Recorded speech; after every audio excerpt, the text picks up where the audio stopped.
and I'm here in Hollywood, here at the Landmark Theater.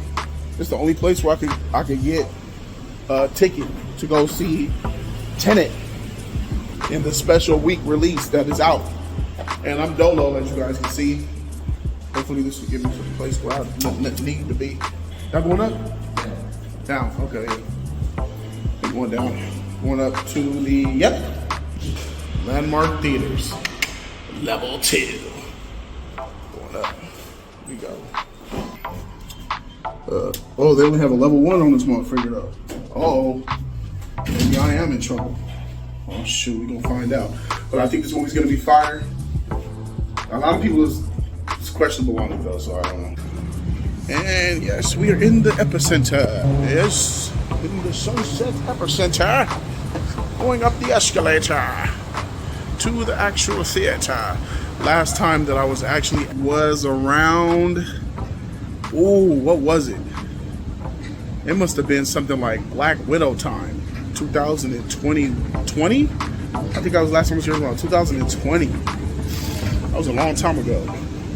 But the place is still nice though here. More bougie, upscale type of people, call it white folk. Freak is the theater at? Oh, here it is, Landmark. Just got out of Tenet, and initial reactions after 3 minutes of just leaving the theater. This was a very entertaining movie. It had the entertainment value, and it didn't leave me disappointed in the film. But I'm very disappointed in Christopher Nolan, though. With that being said, I'll finish up when I get to the house. Christopher Nolan really flexed his technical prowess on this movie. Be clear, he is a master at that camera and the construction and the technicality of making this movie very, very intense, making it very, very, as you're watching it, you're feeling like, how did Nolan do this? How did one director do this movie? How do you even lay out the groundwork, the planning, the putting the forward in time in front of this forward in time moment and this moment happening in real time and making them all blend together? That's the masterclass part of this movie. Christopher Nolan really takes his planning of using the technical visualization to impress me, the viewer. I'm very impressed with what he did with getting all these ideas and putting it into one fluid movie. I use the word fluid loosely, but it's very fluid. What I mean by fluid is not the great fluid, because this movie misses a lot of things. It doesn't spend enough time on the things that you need to spend time on in order to get the audience to buy in, right? And what do I mean by that? Example. This is a movie. First of all, this is a movie that deals with time. It deals with time in the way we know it, and a new element to time. Time having an opposite. Things going in reverse. Inversion, I believe that's what they call it. And there's another level to that time of people, let's just call them bolt beings, kind of like the people that were in Interstellar. There were some bolt beings of a higher dimension who were from the future and who were much more intelligent, and they were trying to help out the past. That's the exact same premise that's used in this movie, but it's just done much, much worse. There's some bolt beings in the future who are using the past to tell their secrets and to hide their secrets and to manipulate and change the world. So everything is in the balance, and it's all predicated on one man and one woman. The man being the villain and the woman being the forced shoot-in character that you didn't want. The female character in here reminds me of Lois Lane in Man of Steel, how she was just shoehorned into all the scenes, and you're like, why is Lois here in this outer space mission? Why is Lois in this ship? Why does Zod want to see Lois? Why is Lois forcing herself in every scene? This movie is like threefold of that, because that's the thing I didn't like. Trying to ground this movie by tying it to some sort of love or some type of human emotion or some type of humanity was a big mistake. When I was talking about the fluidity, this thing jumps from start and it goes all the way to finish, and it does not hold your hand. This movie doesn't wait for you. It doesn't take a breath. It don't take a second for you to gather your thoughts as you're hearing them in the theater. I'm hearing the explanations and I'm hearing these conversations, and I'm like, and I'm thinking it through. I'm really trying to process it, but they're still talking. They're giving him new information. So it's like I can't keep up with the new information and cognitively make it make sense while they're giving it to me. And I believe that could be intentional from Nolan, because to be honest with you, this movie doesn't make any sense if you try to make sense of it. I was breaking it down in my head as I was watching the movie. I was breaking it down based off what I know about the theory of time. I'm breaking it down by what I know based off of Christopher Nolan's interpretation of Interstellar, which is heavy into time travel and gravitational anomalies and black holes. And I understand that movie very much so. This is the closest thing to the movie Interstellar, but the farthest from it when it comes to being actually iconic. Like, Tenet is a movie that's going to confuse a lot of people. This is a movie that's going to go over a lot of people's head, and it's not a good thing. It's a difference between from going over someone's head because the message that you displayed was displayed properly, but it's so big it blows people's minds. That's not what Tenet is. Tenet is a movie that goes over people's head because it doesn't make sense in itself. It moves way too fast, and it keeps rushing you and blindsiding you and not holding your hand and not waiting for you to even try to make sense of it. And it hits you with these action sequences and these other dialogue scenarios and these different heists and different missions. They interject characters into this movie, interject villains. At the beginning of the movie, we see a guy who, the guy from the trailer, Tenet. Never see him again. He's just, John David Washington is thrown into the movie, and we're just like starting from the ground and just going. And Nolan needed that because he needed that because he wanted us to not brace ourselves. He wanted us to stay at the end of our seat, to just feel like we're on this day to day, hour by hour, minute by minute excursion with the main character, John David Washington. But then what you mess around and go and do, you insert this guy into the movie, Robert Pattinson. He just shows up. He's just like there, and it's like not a real introduction. Where did you come from? We don't really know. He just says a couple things. They say things real fast, and then next, we're on a mission together. And it's like, wait, slow down. No, slow down. I understand that you don't want to reveal what Tenet is. I understand that you don't want to try to make sense of this because you can't.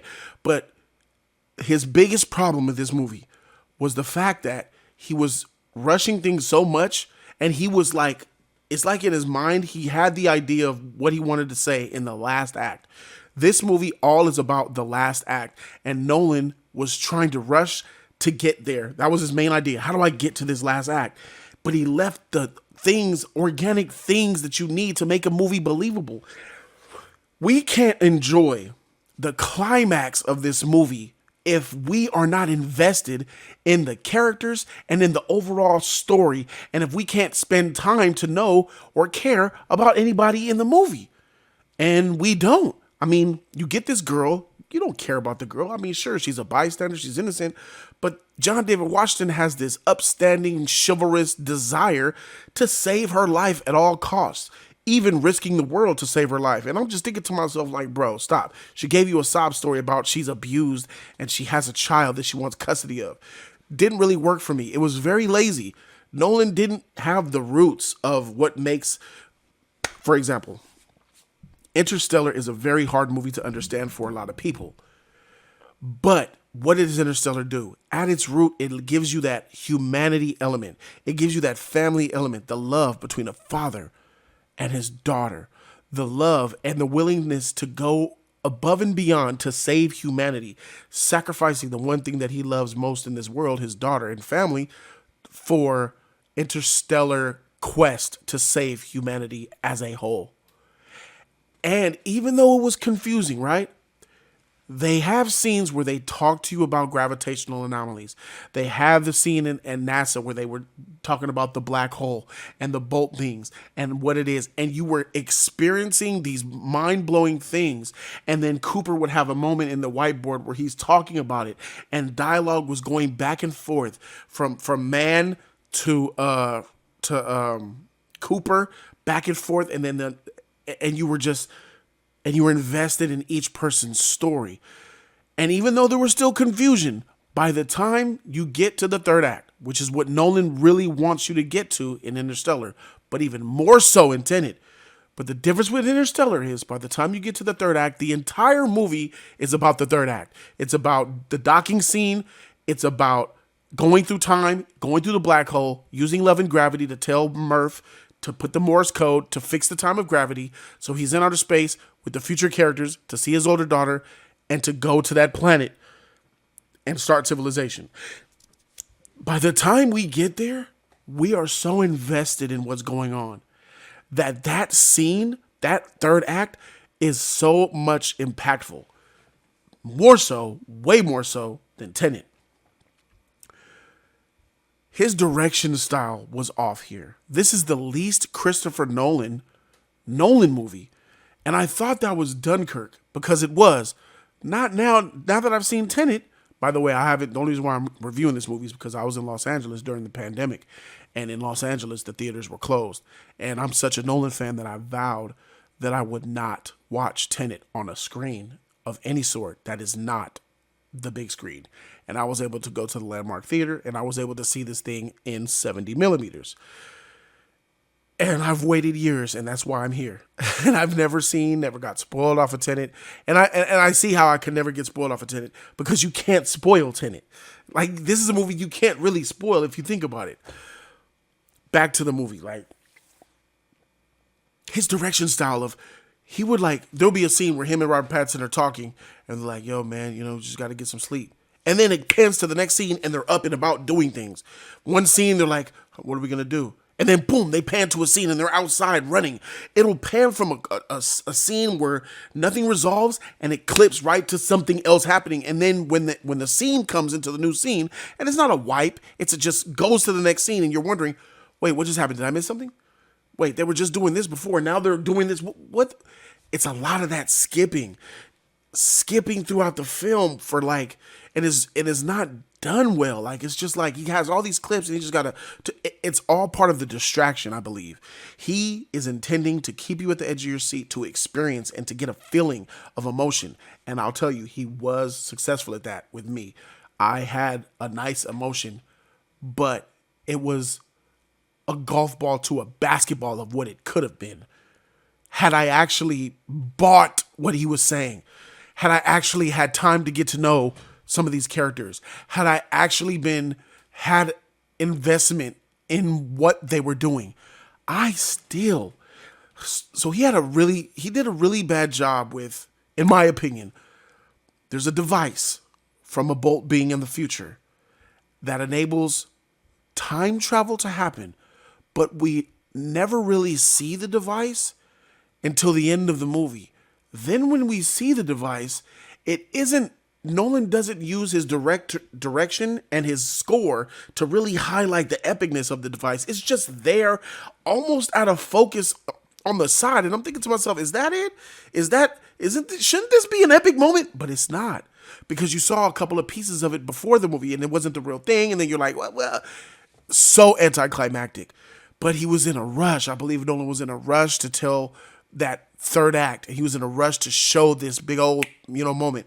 And I'll be honest with you guys, I actually predicted a nice part of this movie. I predicted about John David Washington. I predicted about help me with his name, Robert Pattinson. When Robert Pattinson showed up, I said, okay, you're him. He's working. All right, I know where you're. And I knew that John David Washington was who he is. You know what I'm saying? You know what it just wasn't, it didn't feel like a payoff as much as it could have been. It feels like this was a missed opportunity as far as the story is concerned, because there's a lot that I don't really understand, because I don't know if I should understand it, because when you try to make it make sense, it doesn't, and it hurts your brain. Because I'll try to give you guys an example. If we can invert time, meaning I could go, and we only go in one direction. Like if I run through this house and I go do a cartwheel and run that way, that's how it happens from point A to point B. And then I can invert time. That means I can witness myself go from point B to point A and do everything in reverse. Then if I can insert myself into that reality, I can witness that happening with doppelgangers of myself. Why can't I stop what's happening in the moment? If I know what's going to happen, if I'm in the reality and I know about the inversion, that means I can stop the inversion from happening. But this film falls victim to its own hook of what they're trying to get you with. We go in reality knowing that there's inversion, and they make us follow the inversion because we have to witness it that way as the viewer. Or they'll make us see the regular way because that's the only way we can cognitively process it. But that's cheating though. And it doesn't make sense. But it's like, I wasn't tripping off of that. I really wasn't the type of guy I really chopped this off as fantasy. This is very much a fantasy movie. It's sci-fi, but it's sci-fi. It's hi-fi. The fantasy is huge in this, bro. And I feel like it's just the main villain has this little menacing feel. He had something to him, but it's just some of the stuff is so like off-putting. It takes you out of what's going on because I'm like, how does that make sense? And I'm not able to appreciate what they're giving me. I did that for about the first act. And then I said, you know what? I'm not doing this no more. Just give me what you got. You kind of have to enjoy this movie. You really have to just believe what they're telling you. It really helps if you just buy what Nolan's trying to say about time. And then what a movie that deals with time travel, wouldn't you want to see the future? You want to see that future world, right? It's never shown. Like, we never go there. It's always coming back to the present where we are.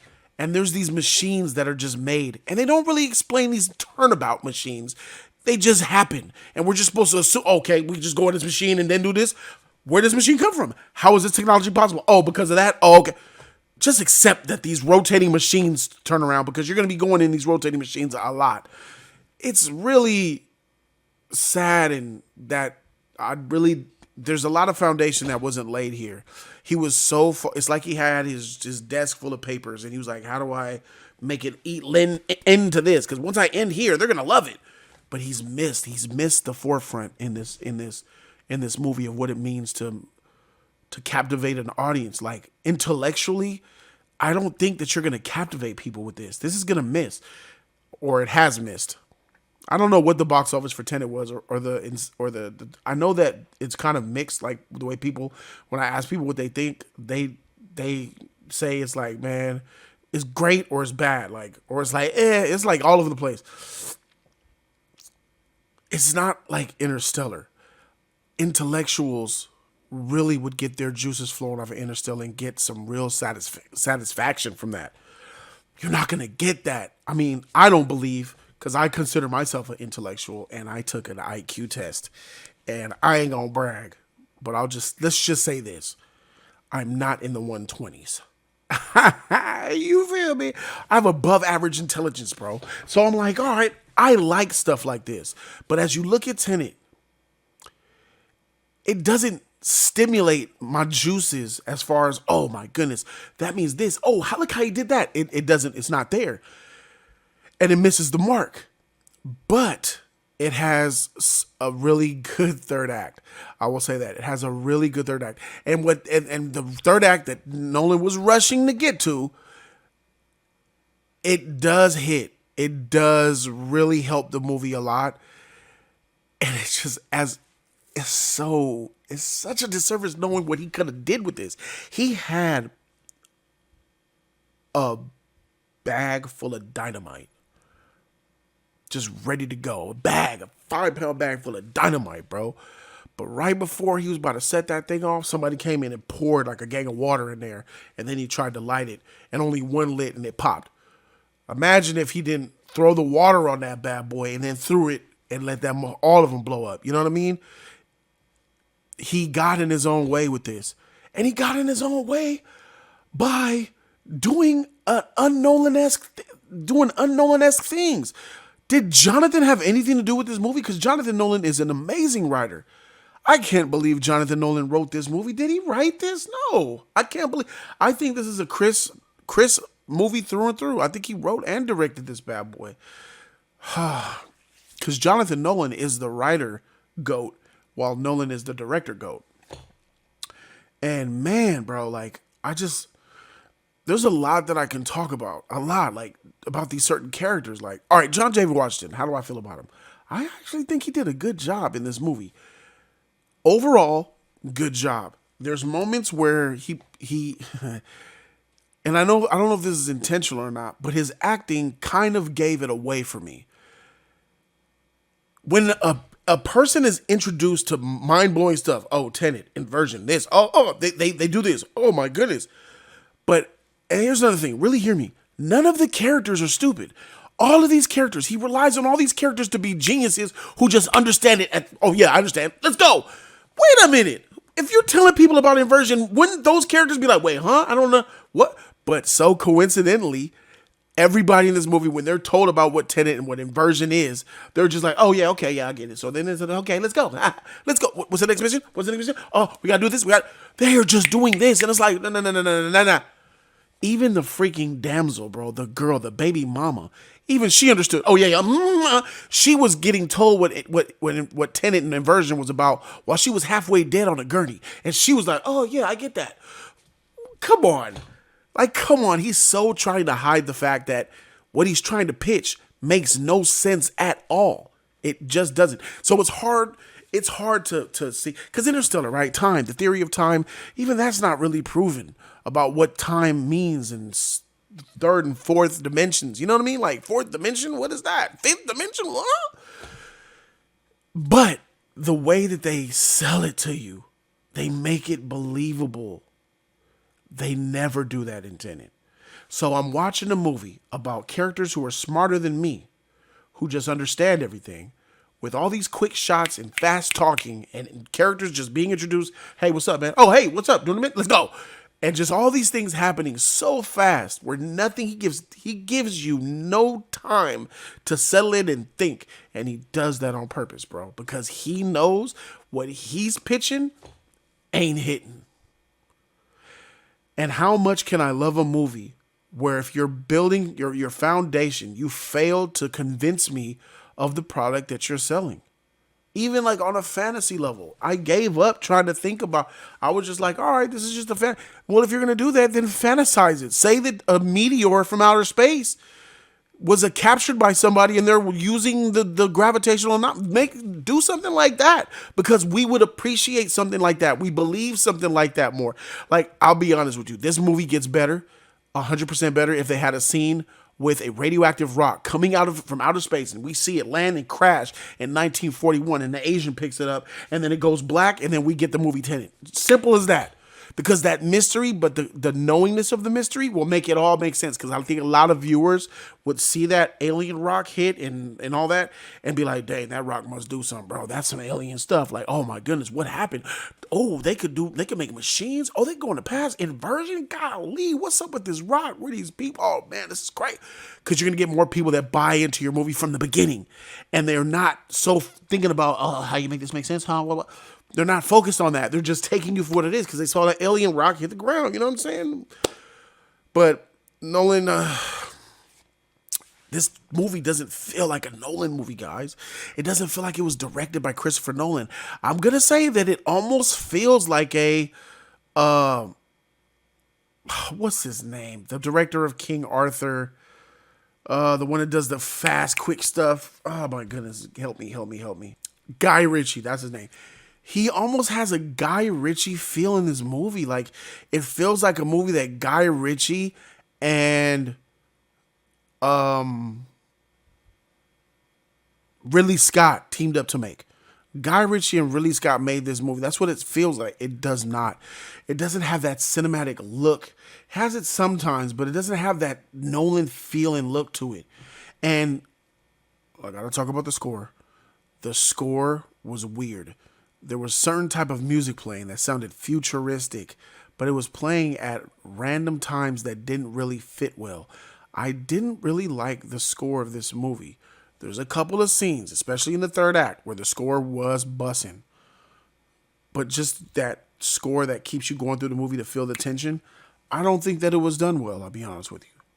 And I know that you guys see that I'm saying a lot of gripes on the movie, a lot of things that I don't like, but you know, it's a lot of stuff in here that it's a lot in here that didn't need to be. And my overall problem is that it failed to be a cinematic film with the typical structure: narrative, story, plot, characters, protagonist. Because they even mention that. They even talk about what a protagonist is. They mention in this movie quite a bit.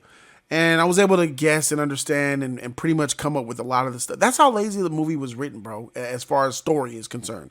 Because I was able to get a lot of the main stuff. And I shouldn't be able to do that in the Nolan movie. So I understand, though, that he was very much hung up. I just think in my mind how he shot this thing, how you get all these places that you shot and then redo them and green screen it and then redo it again with the other ones playing and doing that. It blows my mind thinking about what Nolan had to do in order to film this movie. Too much for one man. Too much for one man. Even Christopher Nolan can't get everything. He nailed the technical aspect. He did it. I will say he did it. He put that out there and it worked. Visually seeing it happen, it worked. The tension was there. Everything was popping. It worked from a technical aspect. This is probably one of his best technical movies that he's done. But from a story perspective and a film moviegoer's perspective of the narratives over the general structures of what film is, he's missed the mark. He forgot his roots with this movie. And it's off-putting. Overall, I think that this movie is going to be polarizing, or it is polarizing. But if you just accept what they're selling, you're going to love this bad boy. And I really had a good time, and I enjoyed the movie. I enjoyed what I saw. I had a great experience, and overall, positive note. For me, I'm going to go ahead and give Tenet a solid B. There it is, ladies and gentlemen. Subscribe to that channel, man. Let me know what y'all think. I'm Jody Joe, and I'm out. Deuces.